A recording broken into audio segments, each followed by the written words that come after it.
ಇನ್ನು ಇತ್ತೀಚೆಗಂತೂ ಸಾಕು, ಅಲ್ಲಿ ತಲಾಕ್ ತಲಾಕ್ ತಲಾಕ್ ಅಲ್ಲಿ ಮುಗೀತು. ಇಲ್ಲಿ ಅವರು ಡಿವೋರ್ಸ್ ಇಟ್ಕೊಂಡ್ಬಿಟ್ಟು ಫೈಲ್ ಇಟ್ಕೊಂಡು ಹೋಗ್ತಾ ಇರೋದು. ನನಗೆ ಬೇಡ, ನನಗೆ ಅವನ ಜೊತೆಗೆ ಬಾಳಲ್ಲ, ನಾನು ಅವಳ ಜೊತೆಗೆ ಬಾಳಲ್ಲ. ಏನ್ರಿ ಕತೆ? ಈಗ ಸರ್ಕಾರ ಈ ಬಗ್ಗೆ ಯೋಚನೆಯನ್ನ ಮಾಡ್ತಾ ಇದೆ, ಕೂಡಿ ಬಾಳೋಣ. ಅವ್ರು ತೋರಿಸ್ತಾ ಇದಾರಲ್ಲ ಬ್ರೇಕ್ಫಾಸ್ಟ್ ಅಲ್ಲಿ ಕೂಡಿ ಬಾಳೋಣ ಅಂತ ಹೇಳಿ.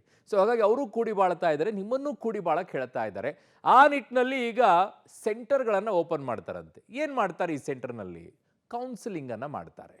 ಈಗಾಗಲೇ ಕೋರ್ಟಲ್ಲೂ ಕೂಡ ನೀವು ಹೋದರೂ ಕೂಡ ಕೌನ್ಸಿಲಿಂಗ್ ಮಾಡಿ ನಿಮ್ಮನ್ನ ಟೈಮ್ ಕೊಡ್ತಾರೆ, ನಿಮ್ಮನ್ನು ನೀವು ತಿದ್ಕೊಳ್ಳಿ ಅಂತ ಹೇಳಿ ಅವಕಾಶಗಳನ್ನು ಕೊಡ್ತಾರೆ. ನಿಮ್ಮಲ್ಲಿರುವಂತಹ ಏನಾದರೂ ಮಿಸ್ಅಂಡರ್ಸ್ಟ್ಯಾಂಡಿಂಗ್ಗಳಿದ್ರೆ ಹೇಳ್ಕೊಳ್ಳೋಕ್ಕಾಗಿರೋದಿಲ್ಲ, ಹೆಂಡತಿಗೆ ಹೇಳ್ಕೊಳ್ಳೋಕ್ಕಾಗಿರೋದಿಲ್ಲ, ನಿನ್ನ ಹತ್ರ ಇಂಥ ಸಮಸ್ಯೆ ಇದೆ, ಗಂಡನಿಗೆ ಹೆಂಡತಿ ಹತ್ರ ಇಂಥದ್ದು ಹೇಳ್ಕೊಳ್ಳೋಕ್ಕಾಗಿರೋದಿಲ್ಲ.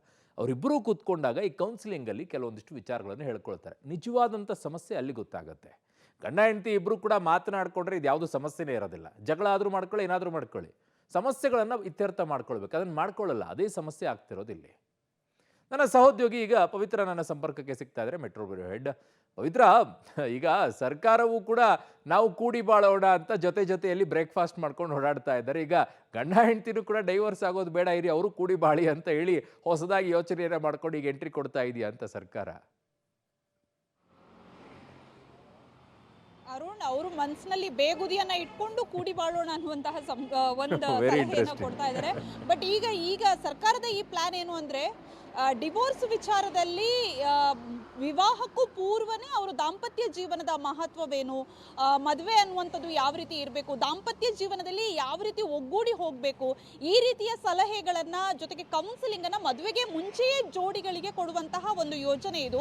ರಾಷ್ಟ್ರೀಯ ಮಹಿಳಾ ಆಯೋಗ ಈ ಸಲಹೆಯನ್ನ ಕೊಟ್ಟಿದೆ. ಕರ್ನಾಟಕ ಸರ್ಕಾರ ಬಹುಶಃ ಮೊದಲ ಬಾರಿಗೆ ಅನ್ಸುತ್ತೆ, ಅಂದ್ರೆ ಬೇರೆ ಸ್ಟೇಟ್ಗಳಿಗೆ ಕಂಪೇರ್ ಮಾಡಿದ್ರೆ ಇದು ಫಸ್ಟ್ ಟೈಮ್ ನಮ್ಮ ಕರ್ನಾಟಕದಲ್ಲೂ ಕೂಡ ಇದು ಇಂಪ್ಲಿಮೆಂಟ್ ಆಗ್ತಾ ಇದೆ ಅಂತ ಅನಿಸ್ತಾ ಇದೆ. ಸೊ ಶೀಘ್ರದಲ್ಲೇ ಅದು ಅಂದ್ರೆ ಎಲ್ಲಾ ಜಿಲ್ಲಾ ಕೇಂದ್ರ ಹಾಗೂ ಒಂದಿಷ್ಟು ತಾಲೂಕು ಕೇಂದ್ರಗಳಲ್ಲಿ ಇದು ಅಸ್ತಿತ್ವಕ್ಕೆ ಬರುತ್ತೆ. ವಿವಾಹಕ್ಕೂ ಪೂರ್ವವೇ ಅಲ್ಲಿಗೆ ಜೋಡಿಗಳು ಹೋಗಿ ಅವ್ರಿಗೇನಾದ್ರೂ ಸಂಶಯ ಇದ್ದಲ್ಲಿ ಅವರವರೇ ಪರಸ್ಪರ ಕೌನ್ಸಿಲರ್ ಒಬ್ರು ಇರ್ತಾರೆ, ಸೊ ಅವರ ಮೂಲಕ ಬಗೆಹರಿಸಿಕೊಳ್ಳುವಂಥದ್ದು. ಸೊ ಹಾಗಾಗಿ ಅವರ ವಿವರ ಆಗಿರ್ಬೋದು ಎಲ್ಲವನ್ನ ಕೂಡ ಗೌಪ್ಯತೆ ಕಾಪಾಡಿಕೊಳ್ಳುತ್ತೀವಿ ಅಂತ ಸರ್ಕಾರ ಕೂಡ ಆಶ್ವಾಸನೆ ಕೊಟ್ಟಿದೆ. ಮಹಿಳಾ ಮತ್ತು ಮಕ್ಕಳ ಅಭಿವೃದ್ಧಿ ಇಲಾಖೆ ಅಡಿಯಲ್ಲಿ ಈ ಒಂದು ಕೌನ್ಸಿಲಿಂಗ್ ಸೆಂಟರ್ ಜಾರಿ ಬರುತ್ತೆ. ಜೊತೆಗೆ ಆಯಾಯ ಡಿಸಿಯ ವ್ಯಾಪ್ತಿಯಲ್ಲಿ ಅನುದಾನವನ್ನು ಬಳಕೆ ಮಾಡಿಕೊಂಡು ಜೊತೆಗೆ CSR ಫಂಡ್ಗಳನ್ನು ಬಳಕೆ ಮಾಡಿಕೊಂಡು ಈ ಕೌನ್ಸಿಲಿಂಗ್ ಸೆಂಟರ್ ಅನ್ನ ಓಪನ್ ಮಾಡಲಾಗುತ್ತೆ. ಎಸ್ಪೆಷಲಿ ನವ ಜೋಡಿಗಳಲ್ಲೇ ಈಗ ವಿಚ್ಛೇದನದಂತಹ ಬಿರುಕುಗಳು ಕಾಣಿಸ್ಕೊಳ್ಳೋದ್ರಿಂದ ಬಹುಶಃ ಇದು ತುಂಬಾ ನೀಡ್ ಇರಬೇಕಾಗಿರುವಂತಹ ಕೇಂದ್ರ ಅಂತ ಅನ್ಸುತ್ತೆ. ಸೊ ಹಾಗಾಗಿ ರಾಜ್ಯ ಸರ್ಕಾರವೇ ಈ ನಿಟ್ಟಿನಲ್ಲಿ ಯೋಚನೆ ಮಾಡಿರುವಂಥದ್ದು ನಿಜಕ್ಕೂ ಕೂಡ ಸ್ವಾಗತಾರ್ಹ. ಅರುಣ್,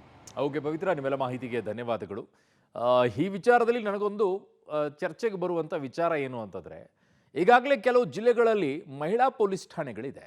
ಈ ರೀತಿಯಾಗಿ ಬಂದಾಗ ಮಹಿಳಾ ಪೊಲೀಸ್ ಠಾಣೆಗಳು ಏನು ಮಾಡ್ತಾ ಇವೆ ಅಂತಂದರೆ ದುಡ್ಡು ವಸೂಲಿ ಕೇಂದ್ರಗಳನ್ನು ಮಾಡ್ಕೊಳ್ತಾ ಇವೆ. ಏನು ದುಡ್ಡು ವಸೂಲಿ ಕೇಂದ್ರಗಳು, ಇದು ಹಂಗಾಗದೇ ಇರಲಿ ಅಷ್ಟೇ ನನ್ನ ಆಶಯ.